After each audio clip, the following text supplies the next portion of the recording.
Saudari-saudara yang terkasih di dalam Tuhan Yesus, marilah kita berdoa, doa yang diajarkan oleh Tuhan Yesus sendiri. Dalam nama Bapa dan Putra dan Roh Kudus. Amin. Bapa kami yang ada di surga, dimuliakanlah namamu, datanglah kerajaan-Mu, dan jadilah kehendak-Mu di atas bumi seperti di dalam surga. Berilah kami rejeki pada hari ini, dan ampunilah kesalahan kami, seperti kami pun mengampuni yang bersalah kepada kami. Dan janganlah masukkan kami ke dalam pencobaan, tetapi bebaskanlah kami dari yang jahat. Ya Roh Kudus, hadirlah saat ini untuk memimpin dan membimbing kami dalam membaca firman Tuhan Yesus dan merenungkannya, sehingga kami dapat mengerti maknanya dan dapat kami laksanakan dalam hidup kami sehari-hari di tengah masyarakat kami. Pembacaan Injil Matius bab 5 ayat 20 sampai dengan ayat 26. Niat. Dalam khotbah di bukit, berkatalah Yesus, "Jika hidup keagamaanmu tidak lebih benar daripada hidup keagamaan ahli-ahli Taurat dan orang-orang Farisi, sesungguhnya kamu tidak akan masuk ke dalam kerajaan. Kamu telah mendengar yang difirmankan kepada nenek moyang kita, jangan membunuh. Siapa yang membunuh harus dihukum. Tetapi aku berkata kepadamu, setiap orang yang marah terhadap saudaranya harus dihukum. Siapa yang berkata kepada saudaranya kafir harus dihadapkan ke mahkamah agama, dan siapa yang berkata jahil harus diserahkan ke dalam neraka yang menyala-nyala.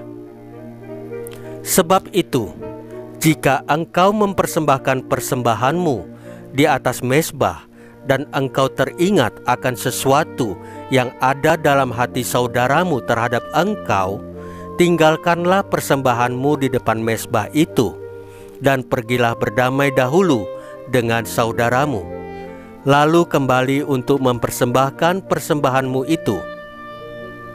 Segeralah berdamai dengan lawanmu selama engkau bersama-sama dengan dia di tengah jalan, supaya lawanmu itu jangan menyerahkan engkau kepada hakim, dan hakim itu menyerahkan engkau kepada pembantunya, dan engkau akan dilemparkan ke dalam penjara.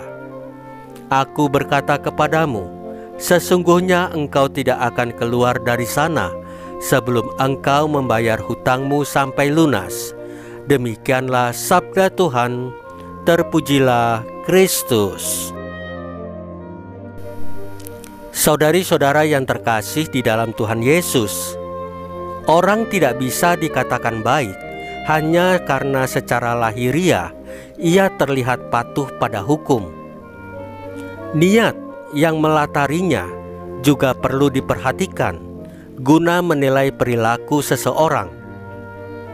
Orang bisa saja taat membayar pajak, tetapi jika ia melakukannya sekedar demi menghindari hukuman atau agar dipuji oleh orang lain dan bukan karena sadar bahwa adalah baik memenuhi kewajibannya sebagai warga negara, maka niat tidak sepenuhnya baik. Baik atau buruk tindakan seseorang tidak hanya dinilai dari kesesuaiannya dengan peraturan ataupun dari akibat baik yang ditimbulkan, tetapi juga dari motivasi di baliknya. Dengan mengatakan bahwa tidak hanya orang yang membunuh, tetapi juga orang yang marah pada saudaranya pun harus dihukum, Tuhan Yesus sedang menggarisbawahi arti dari niat. Kita tidak hanya perlu mengatur tindakan lahiriah yang kelihatan, tetapi juga perlu mengatur kehendak atau niat di dalam hati kita. Kalau niat kita baik dan tindakan lahiriah kita juga baik, kita tidak akan jatuh dalam kemunafikan. Janganlah bangga terlihat baik jika hati kita jahat.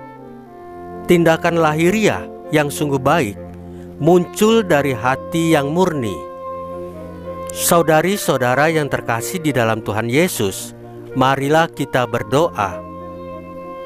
Ya Bapa, semoga amal kasih kami selalu mengalir dari niat yang murni. Salam Maria, penuh rahmat, Tuhan sertamu. Terpujilah engkau di antara wanita, dan terpujilah buah tubuhmu Yesus. Santa Maria Bunda Allah, doakanlah kami yang berdosa ini, sekarang dan waktu kami mati. Ya Tuhan Yesus, tambahkanlah iman kami hanya kepadamu saja, karena hanya Engkaulah Tuhan dan Juru Selamat kami satu-satunya, tidak ada yang lain. Dalam nama Bapa dan Putra dan Roh Kudus. Amin. Saudari-saudara yang terkasih di dalam Tuhan Yesus, bacaan firman dan renungan hari ini sudah selesai. Tuhan Yesus memberkati kita semua.